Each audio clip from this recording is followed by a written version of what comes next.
Welcome to CUTV Newsbriefs for the week of March the 20th. I'm Zoltan Somoru. In this week's headlines, the Red Cross gets in trouble again, and the nomination period for CSU presidency is over. Last week, the Red Cross held a two-day blood drive.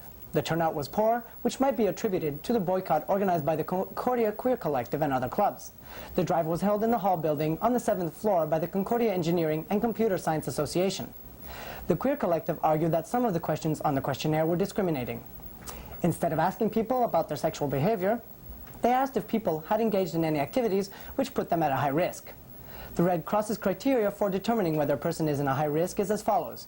If male, having sex with another man even once since 1977. If the person answered yes, their blood could not be used in a blood transfusion.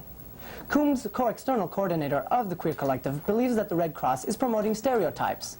The Red Cross sees this discrimination as necessary precaution. They don't have a choice. The Red Cross classifies homosexuals as belonging to a high-risk category as it protects the blood supply from the HIV virus. In other news, the nomination for the 1995-96 Concordia Student Union elections ended Monday, March 13th, where only 9 students from the Faculty of Arts and Science gave their candidacy for the Council of 15 representatives. Of the 9, only 7 had been confirmed by Tuesday. Of the 22 candidates who ran for the Council of Representatives in all faculties, 17 were confirmed.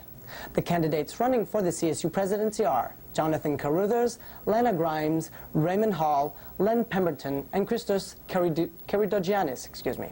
Newsbriefs will keep you updated on the outcomes of the CSU elections. And now with sports, here's Derek Aline. Thank you, Zoltan. In last week's men's basketball action, the Concordia Stingers were able to defeat McGill in a 2-game sweep, allowing them to advance to the national tournament in Halifax, which will begin this weekend. Emerson Thomas, Concordia's best player, was able to dominate play in the first half at Loyola campus. More impressively, they went into McGill's own backyard and won by 20 points and more, respectively. Unfortunately, when the seedings of the teams were drawn in Halifax, Concordia was ranked 7th, due to Quebec's League of Universities' low records this season. Day 1 of the CIAU Championships will go as follows. At 1 p.m., McMaster, ranked 3rd in the country, will play 6th-ranked TO, University of Toronto, that is. At 3 p.m., the Stingers will be playing 2nd-ranked Victoria.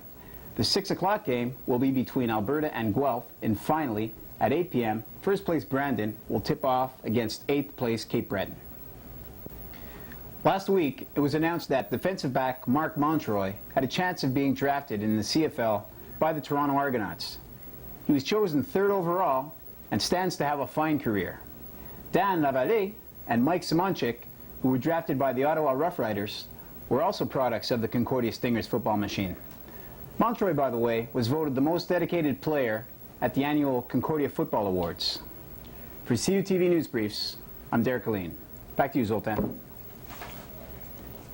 In other Concordia announcements this week, the Armenian community in Montreal has organized a number of activities to commemorate the genocide perpetrated by the Turkish nation in 1915.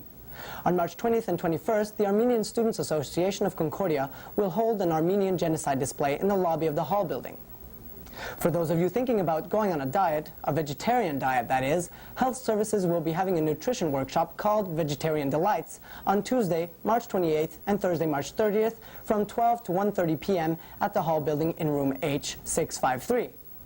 Also, Dr. Mike Wilson of the Department of English Literature at the University of Wisconsin will be speaking about the politics of native literature on April 3rd at 1 p.m. in room H413 of the hall building.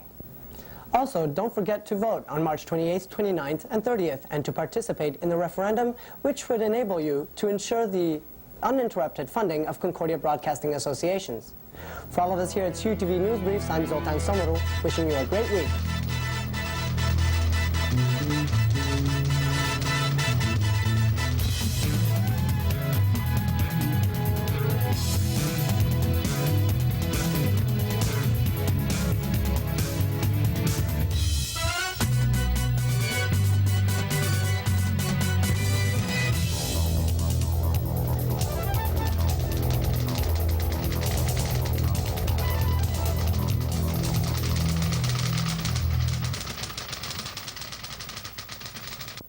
Hi, I'm Jenny Margari for this week's contest segment. Last week's question was, what show airs Tuesday at 3:30 during the Alpha Week?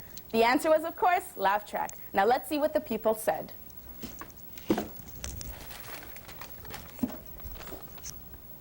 The answer is Laugh Track. That is correct. And our first winner is Derek Elaine. Let's see who our second winner is. Not peeking. Laugh Track again. That's correct. Our second winner is Derek Elaine again. No, cheating! Next.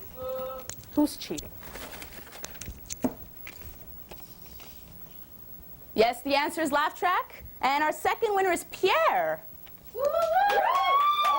Hey! One more. Laugh Track it is. Derek Elaine.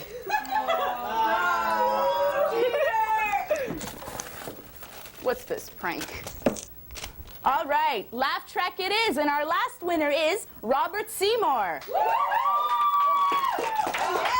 I'd like to congratulate all our winners. Come to H651-1 to claim your prizes and to give us the answer to next week's question, which is, which show does CUTV air Thursday at 6 p.m. on Beta Week? And I'd like to thank CRSG for their donation of prizes. Till next week.